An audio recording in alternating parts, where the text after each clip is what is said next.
దొంగ నేను కాదురా వాడు.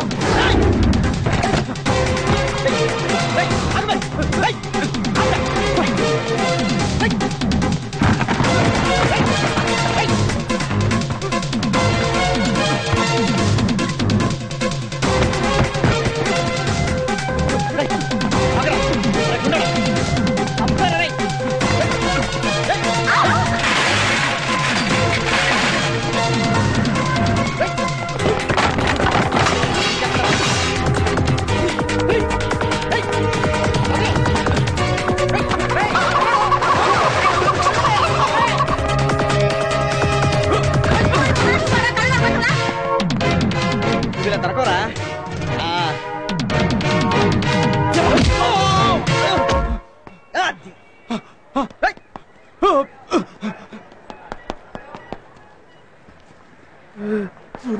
అయ్య బాబాయ్ నా క్యాష్ బ్యాగ్. చాలా థ్యాంక్స్ తమ్ముడు. ఓకే అండి. ఏంటండి అంత టెన్షన్ పడుతున్నారు? ఎంత ఉందండి? 2 లక్షలు తమ్ముడు. తమ్ముడు నీ మేలు ఈ జన్మలో మర్చిపోలేను. వస్తాను తమ్ముడు. భలే తమ్ముడు. సార్ మాస్టర్ ఏంటి తమ్ముడు? నేను డిగ్రీ చదువుకున్నాను. Very good. జాబ్ కోసం ట్రై చేస్తున్నా. ట్రై చేయమ్మా. డబ్బులకి టైట్ గా ఉంది. మెస్ బిల్ కట్టాలి. కట్టేపోయావా? కట్టాలంటే డబ్బులు కావాలి కదండి. కావాలి కదా మరి. 5,000 అప్పిస్తే. ముక్కు మొఖం తెలియనోడికి అలాగే ఉంది తమ్ముడు. నేను కూడా అలా అనుకుంటే మీ డబ్బులు మీకు రావు కదండి. ఓహో నువ్వు అలాగొచ్చావా? చూడు తమ్ముడు నువ్వు ఇక్కడ లాజిక్ మిస్ అయ్యావు. ఇప్పుడు మనం తినే ప్రతి గింజ మీద ఆ భగవంతుడు మన పేరు రాసేట్టే. ఇదిగో ఈ నోట్ల మీద ఆ భగవంతుడు నా పేరు రాశాడు. చూసావా 500 నోట్లు? చూడనైనా ఈ డబ్బు నువ్వు తెచ్చకపోయినా ఏ గొట్టంగాడో నాకు తెచ్చిచ్చేస్తాడు. ఇదంతా భగవంతుడు ఆల్రెడీ ఏర్పాటు చేస్తాడు. అర్థమైతే నాయనా నువ్వు రూమ్ నట్టు కష్టపడి పని చేసి కట్టుకో తమ్ముడు. వస్తాను తమ్ముడు. Good morning sir. Good morning. Good morning sir. ఈ నెల అన్న మా డబ్బులు ఇస్తారా? నీకెంత ఇవ్వాలి? 2,000 ఇప్పించండి సార్. అరే నువ్వు చాలా లక్కీ ఫెలవురా. కరెక్ట్ గా క్యాష్ ఉన్నప్పుడు చూసి అడిగావు. ఎంత? 10,000 ఇస్తే సరిపోతా? అవును తప్పుకో. నువ్వు అసలు పాలలో నీళ్లు కలుపుతున్నావు, నీళ్లలో పాలు కలుపుతున్నావు. 2 ఒకటే కదా సార్. ఆ ఎటకారమే వద్దు. నువ్వు నీళ్లలోనే పాలు కలుపుతున్నావన్న విషయం నా ఒక్కడికి తెలిసింది కాబట్టి సరిపోయింది. ఇదే మాట మొత్తం కాలనీ అందరికి చెప్పేస్తే. బాబు ఈ విషయం మనసులో పెట్టుకోండి సార్. కాలనీలు ఎవరికి చెప్పదు సార్. కదా ఇంక మీదట ఎప్పుడు నా దగ్గర డబ్బులు అడక్కు. జాగ్రత్త. ఇదిగో పాలరాజు నువ్వు వాడి గురించి ఏం బెంగపడద్దు. ఈ కాలనీలో నేనున్నంత కాలం నీకే బెంగ లేదు. Thanks sir. Okay okay okay. ఇంతకీ శ్రీకణి గారి ఇంట్లో పాలు పోసేవేటి? లేదండి అక్కడికే కదండి వెళ్తుంది. నీకెందుకయ్యా శ్రమ? నేను పోస్తాను కదా. శ్రమ ఏంటండి? అది మా వృత్తి కదా. అవుననుకో ఇవాళ నుంచి నువ్వు శ్రీకణి గారి ఇంట్లో పాలు పోయడానికి వీల్లేదు. నేనే పోస్తాను. అదేంటండి? అదంతేనయ్యా. ఇప్పుడు ఆ శ్రీరాము నువ్వు పాలలో నీళ్లు కలుపుతున్నట్టు శ్రీకణికి చెప్పి మరి అంచేత అన్నట్టు నువ్వు కర్తవ్యం సినిమా చూసావా? 4 సార్లు చూసానండి. 4 సార్లు చూసావా? మరి కర్తవ్యం సినిమాలో విజయ్ సంత డిస్కో డిస్కో డిస్కో ఆడించినట్టు శ్రీకన్యం నిన్ను డిస్కో డిస్కో డిస్కో ఆడించింది అనుకో. మరి అందుకే నేను వెళ్ళి కన్విన్స్ చేసి పాలు పోసి వచ్చేస్తాను. ఆ పాలకని ఇలా నచ్చిందే పాల పిట్ట వచ్చాడే నిచిన్ ఇట్ట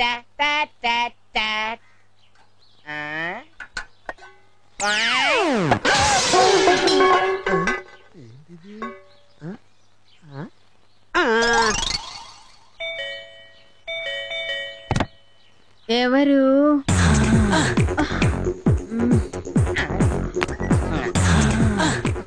ఏం కావాలి? పాలు గిన్నెంతగా పెట్టలేదు, మర్చిపోయింటాను. అలాగే.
పాలు.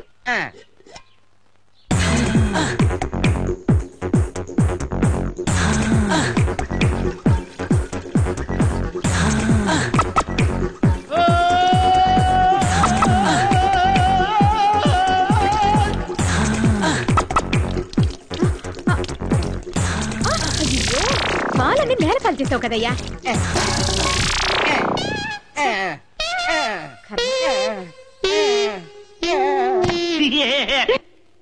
సాయంత్రం లోపు 4 నెలల రెంట్ ఇవ్వకపోతే సామాను బయటపడేసి తాళం వేస్తాను. ఎవరమ్మా నువ్వు? ఆ బేవర్స్ గార్డ్ కోసం వచ్చావా? మర్యాదగా మాట్లాడండి. ఏంటి లవ్వా? మీకు అనవసరం. అబ్బో అంత సీరియస్? ఆ విధవ 4 నెలల నుంచి డబ్బు ఇవ్వట్లేదు. అంత రోషం ఉంటే నువ్వివ్వమ్మా. చందు వచ్చేసారా? ముందు ఇదిగో రెంట్ చూసా వెళ్ళు. చాలా థ్యాంక్స్ పల్లవి గారు, ఫోన్ చేసి అడగగానే హెల్ప్ చేశారు. పర్వాలేదు, ఆఫీస్ టైం అయింది, నేను ఈవినింగ్ కలుస్తాను. Bye bye.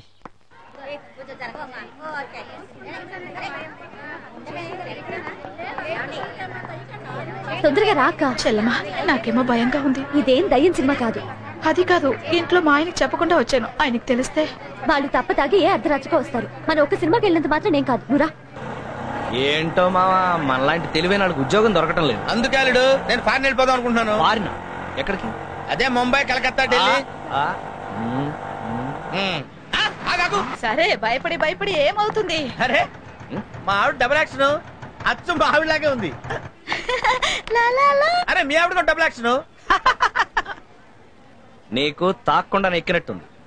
మీ ఆవిడ మా ఆవిడ కలిసి మార్నింగ్ షో సినిమాకి వచ్చారు. మనం కూడా వెళ్దాం సినిమాకి. సిగ్గు లేకపోతే సరే, మొగుడు పర్మిషన్ లేకుండా పెళ్ళ మార్నింగ్ షో సినిమాకి వచ్చింది. మనం కూడా వెళ్దాం సినిమాకి. చాలా దారుణం అల్లుడు కదా. మనం ఇలాగే చూసి చూడనట్టుగా వదిలేస్తే వాళ్ళు మ్యాట్నీలకి ఫస్ట్ షోలకే కాదు మిడ్ నైట్ షోలకు కూడా వెళ్తారు. అయితే లోపల గట్టి ఎరక్కూడదాం పద. ఆగు, నువ్వు అక్కడ ఏ ఈ క్రెడిట్ సోలోగా నీ ఒక్కడికే దక్కాలి మావా, అంతే. చావైనా బతుకైనా జతగానేనని మరి మరి చెప్పాలి నవతరానికి. తల్లి ప్రేమ మరణించి స్నేహానికి.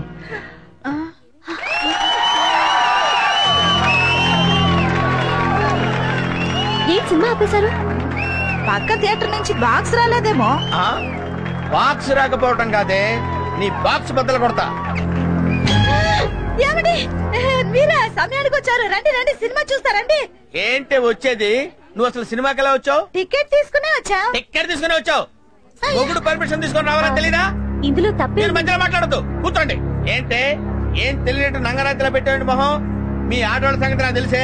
రాత్రి పగళ్ళు మొగుడు కష్టపడి డబ్బులు సంపాదించి ఇంటికి తీసుకొస్తుంటే మొగుడు ఆఫీస్కి వెళ్ళగానే ఏమీ ఎరగనట్టు అందంగా పవడరు లిప్స్టిక్ అందమైన చీరలు కట్టి 100 ఇచ్చి ఆటో ఎక్కొచ్చి 50 ఇచ్చి టికెట్ కొని మళ్ళీ 100 ఇచ్చి ఇంటర్వెల్లో కూల్ డ్రింకులు తాగి ఏమీ ఎరగనట్టు మళ్ళీ 100 ఇచ్చి ఇంటికి వచ్చి మాట్లాడబెట్టి ఇలా పిచ్చి పిచ్చి పనులు చేస్తున్నామంటే మీ ఆడవాళ్ళకి అధిక తెలియదట్లు నరికేస్తాను స్త్రీ జాతిని. ఏంట్రా ఏంటి నేను ఆల్ ఇండియా భర్త బాధితుల సంఘం ప్రెసిడెంట్ రా. అయితే ఏంట్రా నన్నే నమ్ముతావా?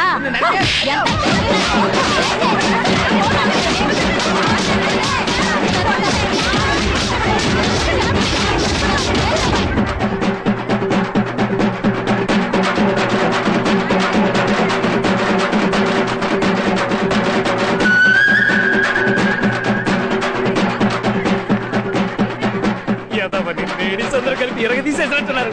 నువ్వేంటే సినిమా చూస్తున్నావు? పాడి.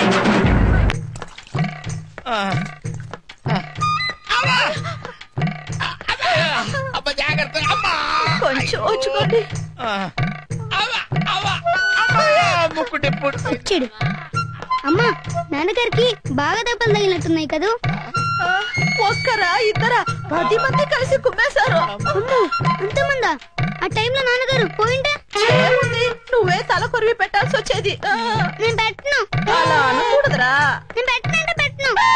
అలా అనకూడదు. నేను పెట్టనని చెప్పాను. నువ్వు పెట్టదులేరా, నేనే పెట్టుకుంటాను. అది సరేనండి, నాతో పెట్టుకుంటే పెట్టుకున్నారు, అయినా ఆవిడతో ఎందుకంటే పెట్టుకున్నారు? నాకేం తెలిసే వాళ్ళు అలా కుమ్ముతారని. అమ్మా చాలా నీరసంగా ఉంది, లోపలికి వెళ్ళి ఏదైనా పళ్ళ రసం తీసుకురా. తెస్తానండి.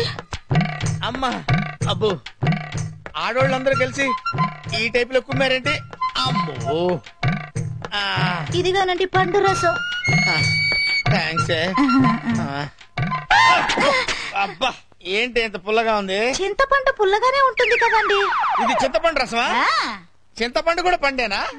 మీరే కదా ఏదన్నా పండు రసం కావాలి అన్నారు, అందుకే చింతపండు రసం తెచ్చాను. పోనీ రేగు పండు రసం తీసుకురా.